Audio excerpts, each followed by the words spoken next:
Shalom Mishpachim, welcome to His Narrow Bridge.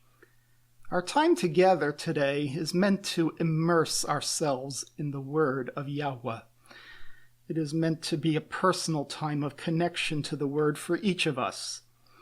I will read each word as translated in English in an interlinear Hebrew Bible. These shows are pre-recorded, so I will be in chat when they air. Feel free to use the chat to post anything that comes to your mind as we read the word. We will begin with prayer, followed by time for each of us to say our own personal prayers. Our beloved friend Alan Horvath taught us, make Elohim number one on a list of one. We pray in the name of Elohim, which includes Yahweh, Yeshua, and the Ruach HaKodesh. Thank you, Elohim, for our lives and all you provide. We ask for a hedge of protection around our mishpacha as we pray and study. We love you dearly. We are your children. We come to you with questions as we seek our personal relationships with you. Please help us learn. If any darkness enters our time together, we ask you now to rebuke it. We will now listen to your word as we immerse ourselves in it and let it speak to us.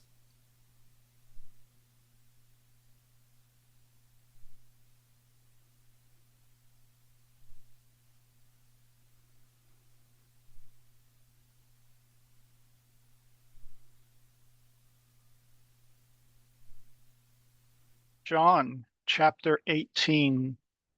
Yeshua spoke these things, and he went out with his disciples to the other side of the brook of Kidron, to a place which had a garden where he entered, he and his disciples. Now Yehuda, the traitor, had also known that place, because Yeshua would assemble there many times with his disciples. Therefore Yehuda took a unit of soldiers and some men from the chief priests and Pharisees. He took guards and came there with torches and lamps and weapons. But Yeshua, because he had known all things that came upon him, went out and said to them, "Whom do you seek?" They said to him, "Yeshua the Nazarene." Yeshua said to them, "I am he." Now Yehuda the traitor was also standing among them. Footnote 166, Yeshua is the Mashiach, the Netzer of Yeshayahu, Isaiah 11. The designation of Nazariah serves as a reminder for all his followers. Verse 6. And when Yeshua said to them that I am he, they went backwards and fell upon the ground. Yeshua asked them again, "Whom do you seek?" And they said, "Yeshua the Nazarene." Yeshua said to them, "I have told you that I am he, and if you do seek me, allow these to go, that might be fulfilled according to the word which he said, that those whom you have given to me, I have not lost even one of them." But Shimon Kepha had a sword on him, and he drew it and struck the servant of the high priest and took off his right ear. Now the name of the servant was Malek, and Yeshua said to Kepha, "Place the sword into its sheath. The cup which my Father gave to me, will I not drink it?" Then the unit of soldiers and captains and guards of the Yehudians seized Yeshua and bound him. And they brought him to Hanan first, because he was the father-in-law of Caiaphas, he who was the high priest of that year. Footnote 167. The classic strategy for promoting discrimination and baseless hatred is to build a slander campaign among the lower ranks, then take it up the ladder to the authorities for political legitimacy. Verse 14. Now Caiapha was he who advised the Yehudians that it is better that one man should die for the sake of the people. And Shimon Kepha and one of the other disciples were coming after Yeshua. Now that disciple had known the high priest, and he entered with Yeshua into the courtyard. But Shimon was standing outside by the gate. And that other disciple who had known the high priest went out and spoke to the gatekeeper and brought in Shimon. Verse 17. And the young man, the gatekeeper, said to Shimon, Why are you also of the disciples of this man? He said to her, No. And the servants and guards were standing and had made a fire to warm themselves because it was cold. Now Shimon was also standing with them and warming himself. Now the high priest questioned Yeshua concerning his disciples and concerning his teachings. Yeshua said to him, I have openly spoken among the people at all times. I have taught in the assemblies and in the temple where all the Yehudians assemble, and I did not say anything in secret. Why do you ask me? Ask those who heard what I have said. Behold, among them they know everything which I have spoken. And when he spoke these things, one of the guards who was standing there struck Yeshua upon his cheek and said to him, Thus do you give an answer to the high priest? Yeshua answered and said to him, If I have spoken evil, testify against the evil. Yet if I spoke well, why did you strike me? Now Hanan sent Yeshua while bound to Caiapha the high priest. Shimon Kepha was standing and warming himself, and they said to him, Why, are you also one of his disciples? And he denied it and said, I am not. One of the servants of the high priest, a relative of he whom Shimon had cut off his ear, said to him, Did I see you with him in the garden? And again Shimon denied it, and at that moment the cock crowed. Verse 28. And they brought Yeshua from the presence of Caiapha into the praetorium, and it was morning, and they did not enter into the praetorium, that they not be defiled before they had eaten the Pascha. Footnote 168. As the Mishnah details in Pesachim 6:4, a festival offering derives from the flock of the sheep, or from the herd of oxen, from lambs or from goats, from males or from females, and it is eaten for 2 days and the intervening night to the night of the 15th of Nisan. The second night's eating then of what is also called the Chagiga, or obligatory burnt offering that the Pharisees must consume, and this Chagiga is the Pascha, that they are afraid they will not be able to eat if they are defiled. Otherwise, it seems John's timeline is contradicting the synoptics and is a day behind. If the Paschal lamb that is slaughtered on the 14th is meant here, this clearly contradicts the synoptics account that the Passover Seder had happened already when Yeshua was arrested, as opposed to here in John, where the Pharisees are waiting to do this the next morning.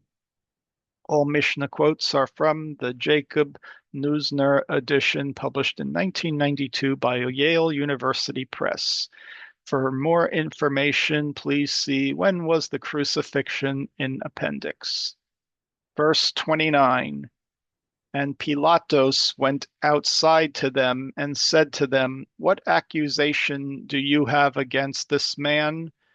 They answered and said to him, If he was not a doer of evil, we would not even have delivered him to you. Pilatos said to them, "You take him and judge him according to your own Torah." The Yehudians said to him, "It is not lawful for us to kill a man," that the word might be fulfilled that Yeshua said when he made known by what death he was about to die. Now Pilatos entered into the praetorium and called Yeshua and said to him, "Are you their king of the Yehudians?" Yeshua said to him, "Have you yourself spoken this, or have others told you concerning me?" Footnote 169, literally from your souls. Verse 35, Pilatos said to him, "Why, am I a Yehudian? The sons of your people and the high priest have delivered you to me. What have you done?" Yeshua said to him, "My kingdom is not of this world. This my kingdom, if it was of the world, my servants would have fought, or else I would be delivered to the Yehudians now. But my kingdom is not from here." Footnotes 170, Alma can also mean age. Verse 37, Pilatos said to him, "Therefore you are a king." Yeshua said to him, "You have said that I am a king. For this I was born, and for this I have come into the world, that I might testify concerning truth. Everyone who is of truth hears my voice." Pilatos said to him, "What is truth?" And when he had said this, he went out again to the Yehudians and said to them, "I do not find even one cause against him." Verse 39, "But you have a custom that I release one person to you during Pascha. Therefore, do you want me to release this king of the Yehudians to you?" All of them cried out and said, "Not this man, but Bar Abba." Now this Bar Abba was a robber. Footnote 171. Ironically, Bar Abba in Aramaic means son of the father.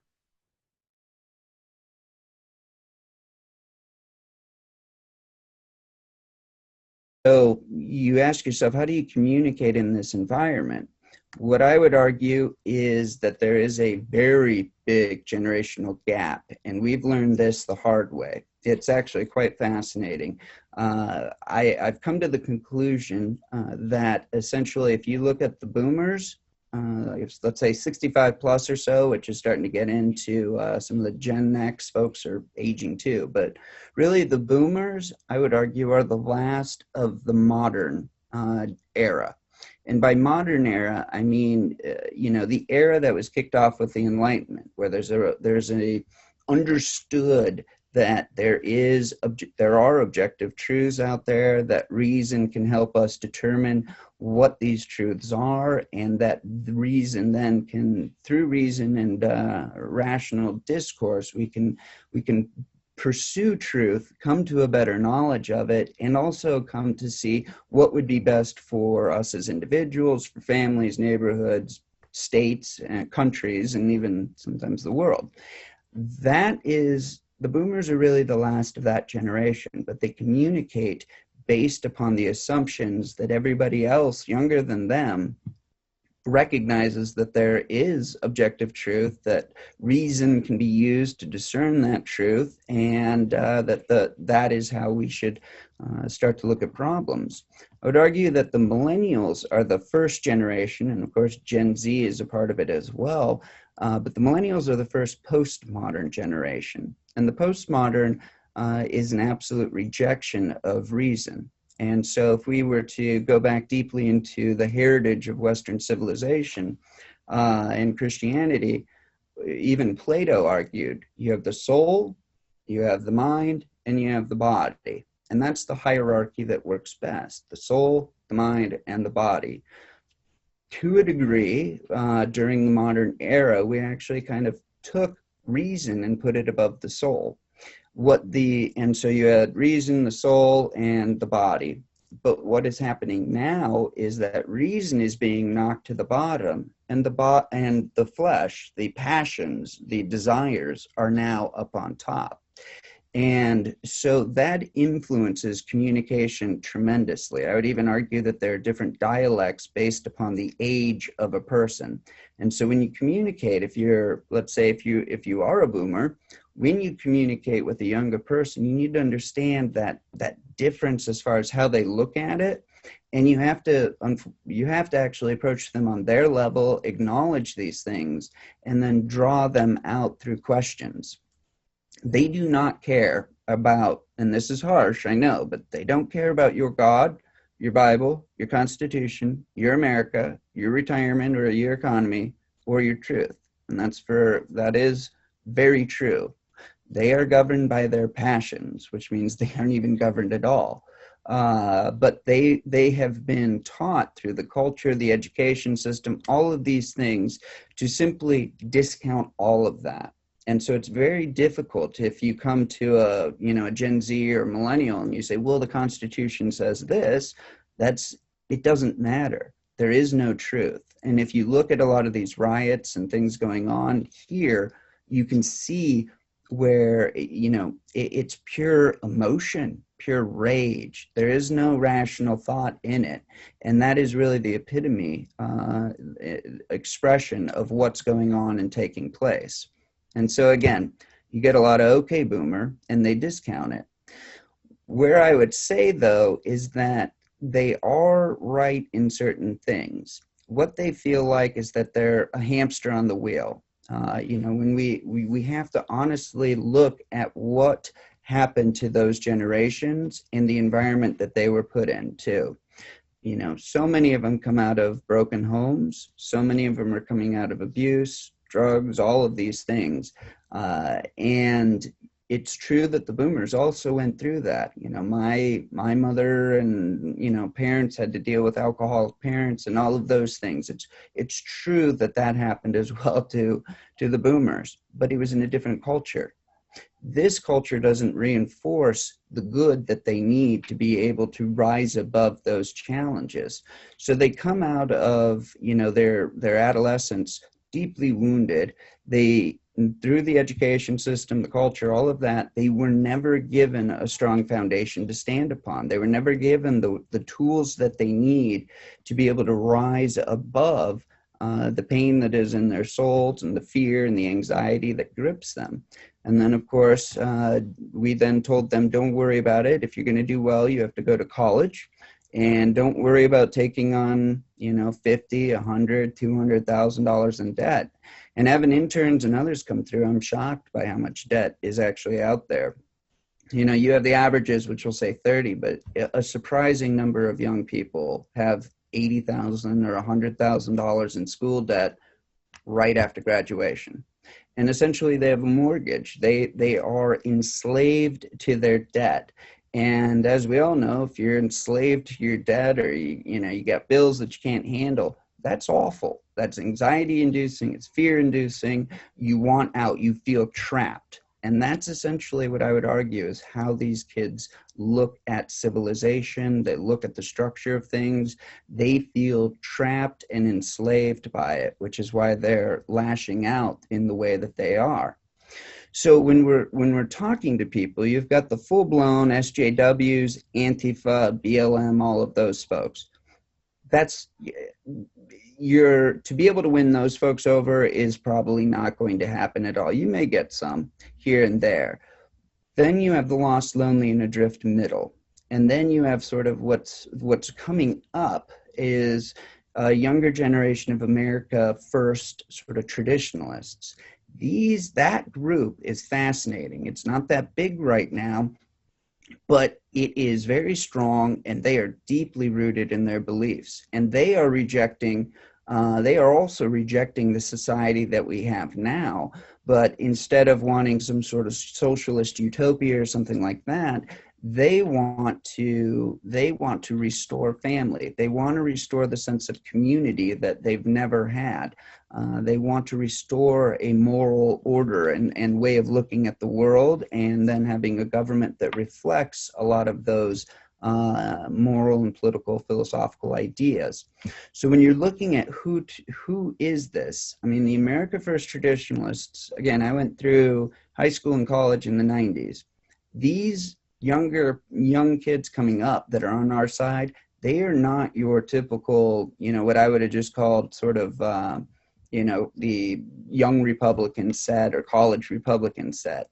This is a different breed. They don't lead with free markets and limited government. They lead with the moral argument first and then grow from there, which is actually, it gives me a lot of hope. Naturally, with when you're younger, you're a little bit of a zealot and aggressive, and you have to learn a lot more and gain wisdom and all of those things. But if we're starting with that core, there's hope out there. And additionally, though, the middle is lost, lonely, and adrift. And they are buffeted by really, really strong winds from every which way, but primarily coming from the left. And because they were never given any of the tools to be able to engage in ideas or to have that foundation, it's a tough spot. To give you a little sense more of the America First traditionalists, this one always cracks me up. This is a common joke amongst them as far as 20-year-olds and, 18, 16, all of that. And it's, one of those, it's just a meme. So where do you see yourself in 10 years? You're standing in the breach, defending Western civilization, and many of them would say even Christendom. And it is fascinating to see that happen, but they have a very good sense of what they're up against. And that is partially driven because these are kids who actually made it through high school, through college, and all of that in this very hostile environment. So they know deeply what's at risk, what's at play, and who's coming at them. So when you're talking about that lost, lonely, and drift generation, though, what do they actually care about? And this is important. We have to be able to have a solid discourse with people and to actually win people over. We have to put our pride aside. We have to look at it as in really a debate, and I tell my staff, in a debate, and you got an audience out there, you got your opponents here, you're here. The temptation when you're in a debate is to actually ruthlessly skewer your debate opponent and just show them how wrong they are and demolish them. But that's not actually the purpose of a debate when the public's watching. And it's really not the purpose of a debate if you're trying to win somebody over. You don't win somebody over by punching them in the nose and then telling them you've got great ideas. Instead, with a debate, your job and your purpose is to win the hearts and minds of the audience. They're the ones who determine whether or not you win. As far as, in a cultural type situation, you can make arguments about logic and this and that. But ultimately, if you want to win a debate and you want to get all of the people in the middle, you have to approach things differently. It's all about your tone and tenor and playing off of what you see the audience caring the most about. And if you go in too hard on your debate opponent and you just see, oh, here's the knockout blow, and you deliver it, you can actually lose the audience. So technically you won the debate, but you lost the audience. Our job, given where we are in the country, our job is to win the middle. And the SJWs and others, they will tempt you for coming in really hard and smashing them to bits. Don't do it. Your goal is to actually win the middle and show that you're not the crazy one and that you legitimately care about them. And so what does that middle care about? They care deeply about overcoming their loneliness, their sense of community. And I'd like to stress community too. For a lot, boomers have memory of a time when the Irish Catholics had their neighborhoods, that the Norwegian Lutherans had their neighborhoods, and the Polish Catholics had another one, and so on and so on. The English Anglicans lived in their area, and that is actually a true sense of community. Not only did you know your neighbors, but you understood that they shared your deepest beliefs in many ways. You and your neighbors all went to the same church. You and your neighbors all bowled together. You and your neighbors celebrated together, you and your neighbors. We don't have that. And I can tell you, if you're 40 and under, we've never experienced that whatsoever. So even if you're deeply rooted in your beliefs, you still carry a sense of loneliness, that it's you against the world, because we don't actually really have true community. For more information about these videos, look at the video description and click more. You can then have links to my YouTube channel and the YouTube playlist, which has all the Aramaic English New Testament videos, Bible Hub links, and Odiote. So this is useful because you can click a chapter and go word by word through the scriptures and get details about each word and where they are used throughout the Bible.